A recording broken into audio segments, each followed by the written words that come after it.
Segunda doutrina que eu quero destacar aqui é a doutrina de Cristo. A Igreja Adventista faz a seguinte declaração sobre Jesus Cristo no seu documento oficial, Nisto Cremos.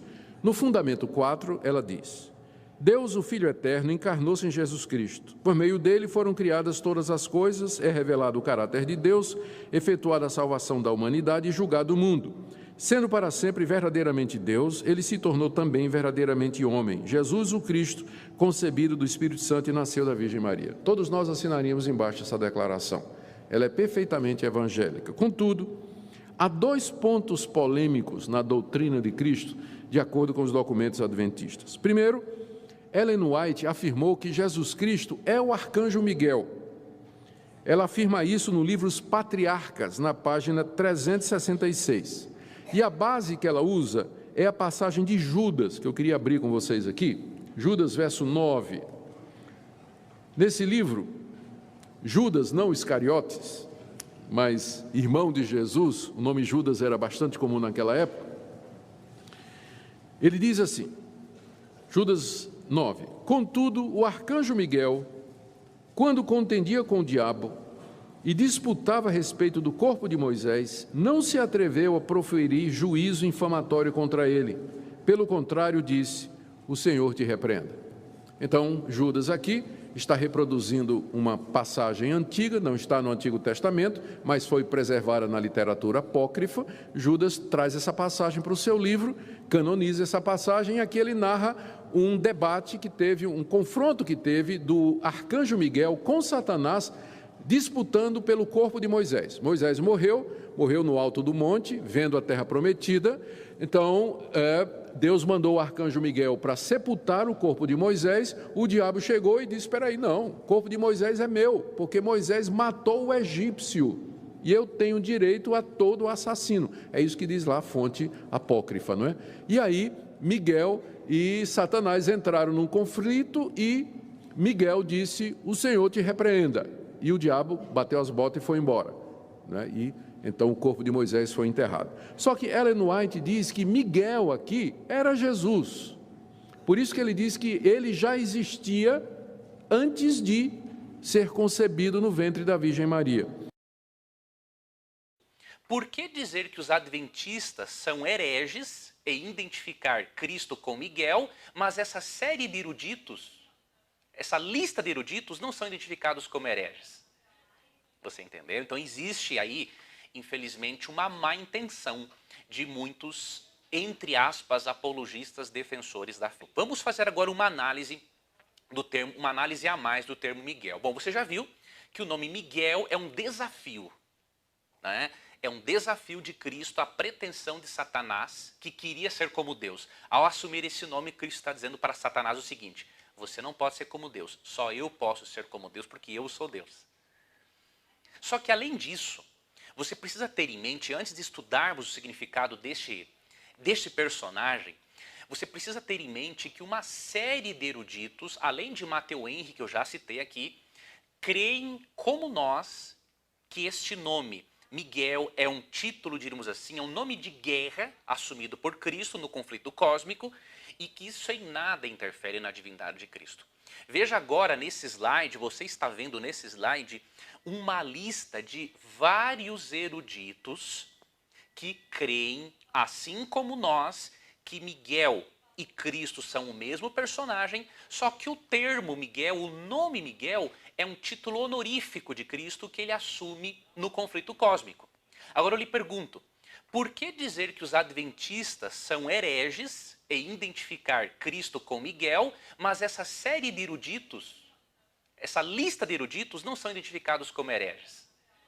Você entendeu? Então existe aí, infelizmente, uma má intenção de muitos, entre aspas, apologistas. Só que Ellen White diz que Miguel aqui era Jesus. Só uma observação, pastor, não para sair do tema, para esclarecer uma coisa que eu achei bonita que o pastor falou, ele não nos tornou hereges por isso. Por quê? A nossa crença de que Cristo é Miguel é a mesma de Matthew Henry. Nós não usamos, por exemplo, como testemunho de Jeová. Eles dizem que Miguel é Cristo para dizer que ele é criado. É verdade. Mas a nossa crença não é assim. Nós cremos que Miguel é um título honorífico de Cristo, que ele assume quando está em disputa direta com Satanás. Por quê? Em Isaías 14, 12 a 14, o diabo disse assim, ó, eu subirei às alturas e serei semelhante ao Altíssimo. Nós cremos que o nome Miguel, quem é como Deus, é um desafio de Cristo a Satanás, dizendo o seguinte, ó, eu só posso ser como Deus.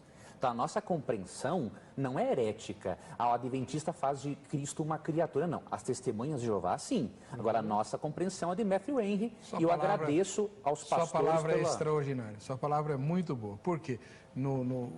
A discussão entre se Miguel é Cristo ou não, no contexto adventista que o senhor acabou de explicar, é uma discussão de nome, não de pessoa. Pronto, o senhor matou a charada. De nome.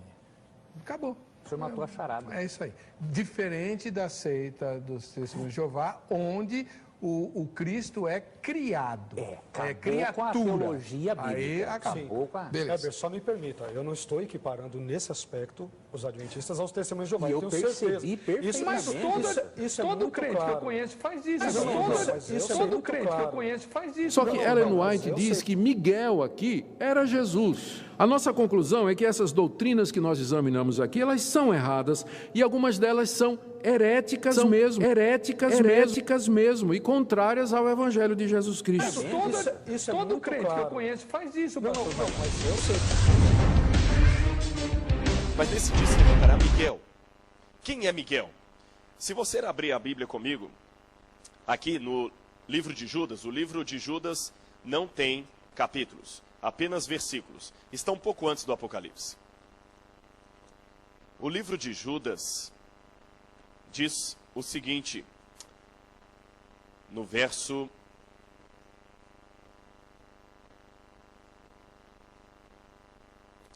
9. Contudo, o arcanjo Miguel, quando contendia com o diabo e disputava a respeito do corpo de Moisés, não se atreveu a proferir juízo infamatório contra ele. Pelo contrário, disse, o Senhor te repreenda. Então aqui diz quem esse Miguel é. Ele é um arcanjo. A palavra arque, ou arre, em grego, significa chefe, superior, supremo. Aquele que está no princípio. Por exemplo, arqueologia, o estudo do que está no princípio. Arqueduto, o condutor principal. Arqui-inimigo, o principal inimigo. Tá certo? Arcanjo, o principal dos anjos. Então Miguel é um anjo, é o chefe dos anjos. E no Apocalipse conta que esse Miguel, o chefe dos anjos, teve uma batalha com Satanás. Abre em Apocalipse capítulo 12, verso 7 em diante. Apocalipse capítulo 12, verso 7 em diante. Nesse tempo houve guerra no céu. Miguel e seus anjos pelejaram contra o dragão. Também pelejaram o dragão e seus anjos. Todavia não prevaleceram. Nem mais se achou no céu o lugar deles. E foi expulso o grande dragão, a antiga serpente que se chama Diabo e Satanás.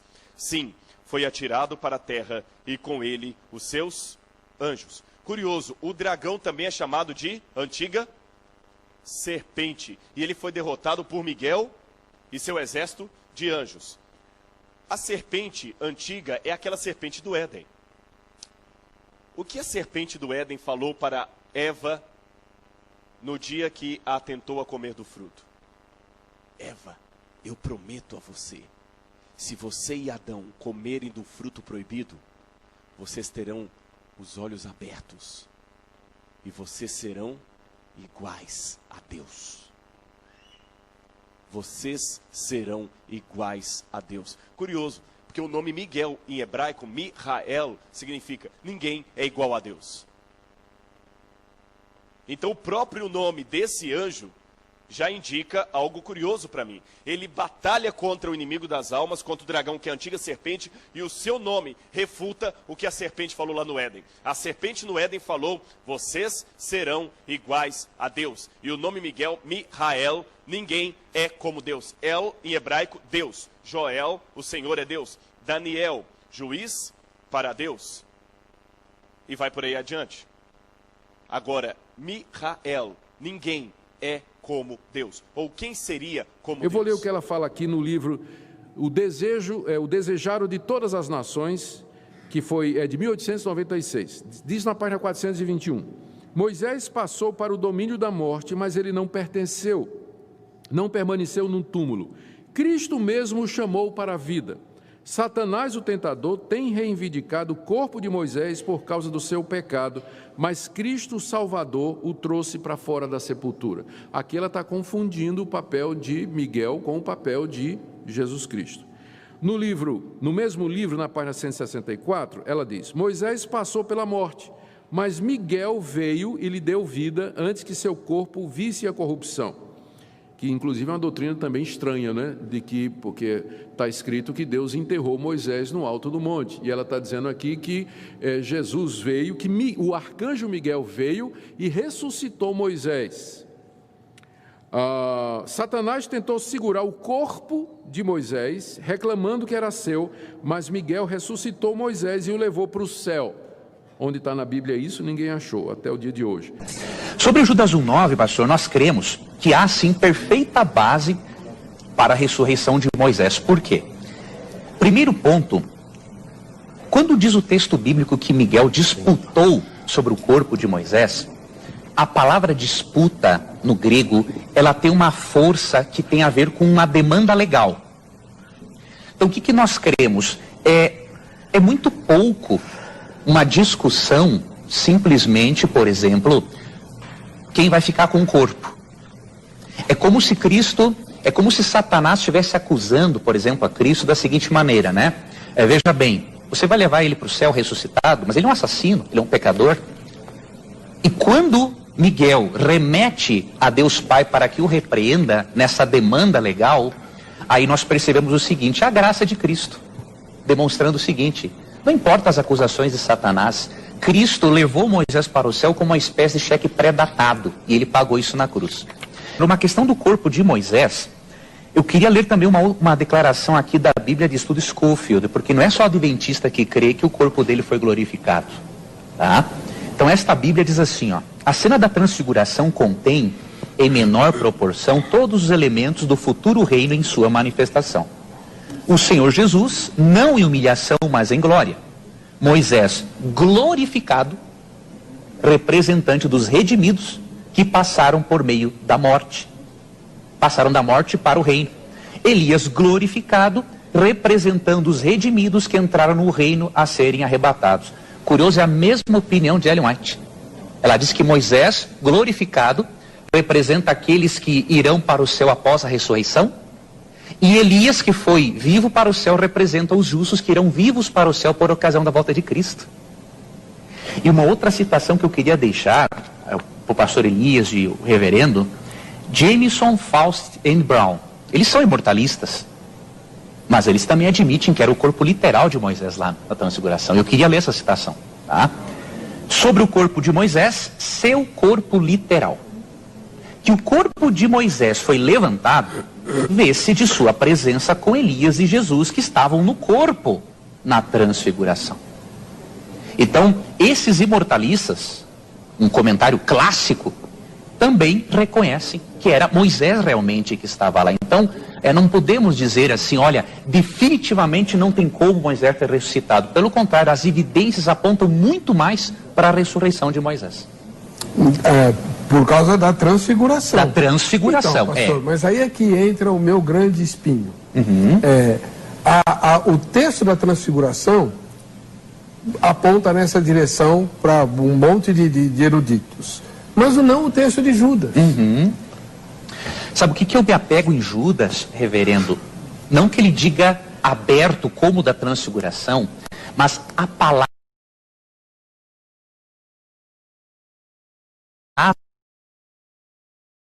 porque eu vou enterrar o corpo. Não, eu vou enterrar o corpo é muito pequeno. Eu acho que nós minimizamos, reverendo, muito a seriedade, pastor, do grande conflito cósmico. O grande conflito entre Cristo e Satanás envolve coisas muito mais profundas do que disputar um corpo morto. Então eu creio que tinha sim uma demanda legal pelo merecimento ou não da ressurreição de Moisés. Eu consigo ver isso nesse termo. E sobre a questão do espírito que o reverendo falou, isso é uma coisa interessante, né? Nós cremos, reverendo, exatamente por sermos mortalistas, nós temos a opinião parecia, quase a mesma de Oscar Cullmann, por exemplo. Oscar Cullmann falou algo muito interessante, assim, que para a Bíblia, o corpo não é a prisão da alma. Ele é o templo do Espírito Santo, de acordo com 1 Coríntios 6,19.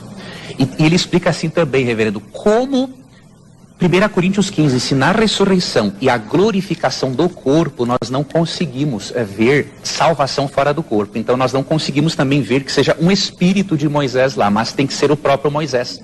Pelo fato de a antropologia bíblica apresentar a salvação do corpo. Satanás rebelou-se cruelmente contra Deus, acusando de ser injusto em permitir sua presa ser tomada dele. Mas Cristo não repreendeu seu adversário, humildemente se submeteu ao Pai, dizendo: o Senhor te repreenda. Olha, mas no texto bíblico, quem é que diz o Senhor te repreenda? Miguel. Mas ela então diz que aqui quem fez isso foi Cristo. Ou seja, ela confunde os dois. Por isso que também eles dizem que Jesus já existia antes da encarnação, porque ele era o arcanjo Miguel que aparece no Antigo Testamento. Então, era analisar Jesus com Cristo. você de que essa argumentação não é correta pelo seguinte: em que contexto Miguel não se atreveu a falar com o diabo? Será que porque Miguel não tinha autoridade ou havia um outro motivo em questão? Vamos ver aqui. Vamos ler o verso 8 primeiro, de Judas 1. Da mesma forma, esses sonhadores contaminam o próprio corpo. Aqui está falando de falsos profetas. Rejeitam as autoridades e difamam os seres celestiais. Contudo, ou seja, olha a ligação do texto. Esses falsos ensinadores difamam os seres celestiais, ou seja, falam coisas ruins. Contudo, nem mesmo o arcanjo Miguel, quando estava disputando com o diabo acerca do corpo de Moisés, ousou fazer acusação injuriosa contra ele, mas disse: o Senhor te repreenda. Quando ele diz o Senhor te repreenda, não é porque ele não tinha autoridade, é porque nesse contexto, quando Satanás fazia acusações injuriosas contra Miguel, contra Cristo, Cristo, como um Deus de classe, não se rebaixou ao mesmo nível dele. Enquanto Satanás proferia juízos, insultos, Jesus falou assim: Deus o Pai te repreenda. E a prova de que ele tinha autoridade é que ele levou Moisés para o céu do mesmo jeito. Então aqui, ele não repreendeu a Satanás nesse contexto apenas porque, como Satanás estava, diríamos assim, enchendo ele de palavrão, ele, como um Deus de classe, não se colocou naquele nível baixo e desejou que o Pai repreendesse a Satanás. Isso, contudo, é muito estranho, porque em João capítulo 1, verso 3, está dito que Cristo criou todas as coisas. Miguel é a criatura. Jesus é adorado por Miguel. Hebreus capítulo 1, verso 6, todos os anjos de Deus o adorem. E anjos não podem ser adorados. Se Jesus era um anjo, anjos não podiam ser adorados, de acordo com Apocalipse 22, de 8 a 9, para não falar da falta de qualquer evidência bíblica para esse tipo estranho de interpretação. Antes, aqui, em Daniel 8, verso 11, nós temos aqui uma informação muito importante de que, no momento da história, um poder político-religioso representado por um chifre pequeno, este poder atacaria o príncipe do exército do Senhor. Isso aqui é muito significativo. Daniel 8:11 diz assim, ó, chegou a desafiar o comandante do exército celestial. Isso aqui na nova versão transformadora, né? Mas na Almeida apresenta o príncipe do exército do Senhor, ao suspender os sacrifícios diários. Nós cremos que este poder representado pelo chifre pequeno que atingiu o príncipe, ele atingiu a Cristo. Ele atingiu o plano de salvação como ensinado por Cristo, como sendo o único intercessor entre Deus e os homens. E um outro texto muito importante para você avaliar comigo aqui é esse que se encontra em Josué, capítulo 5, versos 13 a 15. Isso aqui é muito importante. Josué, capítulo 5, versos 13 a 15. Estando Josué ao pé de Jericó, levantou os olhos e olhou. E eis que se achava em pé diante dele um homem que trazia na mão uma espada nua, uma espada desembainhada, não é? Chegou-se a Josué e lhe disse: és tu dos nossos ou dos nossos adversários? Respondeu ele: não, sou príncipe do exército do Senhor e acabo de chegar. Então Josué se prostrou com o rosto em terra e o adorou. E disse-lhe: que diz meu senhor ao seu servo? Respondeu o príncipe do exército do Senhor a Josué: descalça as sandálias dos pés, porque o lugar em que estás é santo. E fez Josué assim. Esse texto é o mais forte argumento para mostrar que Cristo é príncipe do exército do Senhor e é Deus ao mesmo tempo. Veja, não é um anjo, não é uma criatura que se apresenta aqui para Josué. Sabe por quê? Jamais um anjo de Deus aceitaria ser adorado. E anjos não podem ser adorados. Se Jesus era um anjo, anjos não podiam ser adorados, de acordo com Apocalipse 22, de 8 a 9, para não falar da falta de qualquer evidência bíblica para esse tipo estranho de interpretação. Esse texto é o mais forte argumento para mostrar que Cristo é príncipe do exército do Senhor e é Deus ao mesmo tempo. Veja, não é um anjo, não é uma criatura que se apresenta aqui para Josué. Sabe por quê? Jamais um anjo de Deus aceitaria ser adorado. A não ser se fosse um demônio. Você vai para Apocalipse 22, 8 e 9. Quando o apóstolo João tentou adorar um anjo, o que o anjo disse? Não faça isso, não faças isso. Eu sou um servo de Deus, assim como você. Adora a Deus. Agora, o príncipe do exército do Senhor, ele aceita a adoração. E por quê? Porque é uma referência a Jesus Cristo, meu amigo. Jesus Cristo se identifica como o príncipe do exército do Senhor por dois motivos principais. Primeiro, porque Cristo é Deus, ele é o criador de todos os anjos. E segundo, ele lidera como Deus as hostes celestiais no conflito contra Satanás. Então você percebeu? Assim como Miguel é chamado de príncipe, Cristo é chamado de príncipe. O anjo de Jeová aqui é chamado de príncipe, porque ele é o criador de todos os anjos e o comandante dos exércitos celestiais. Para não falar da falta de qualquer evidência bíblica para esse tipo estranho de interpretação. Agora, se você for ao Antigo Testamento, Gênesis, capítulo 22, você vai ver uma coisa muito curiosa. Os judeus sempre vinculam esse Miguel com o anjo do Senhor. Maler Adonai, o anjo do Senhor, o mensageiro do Senhor. Esse anjo do Senhor aparece em várias partes da Bíblia. É interessante que o anjo mudou o nome de Jacó. Mudou o nome de Jacó para que nome? Israel. Ish, homem.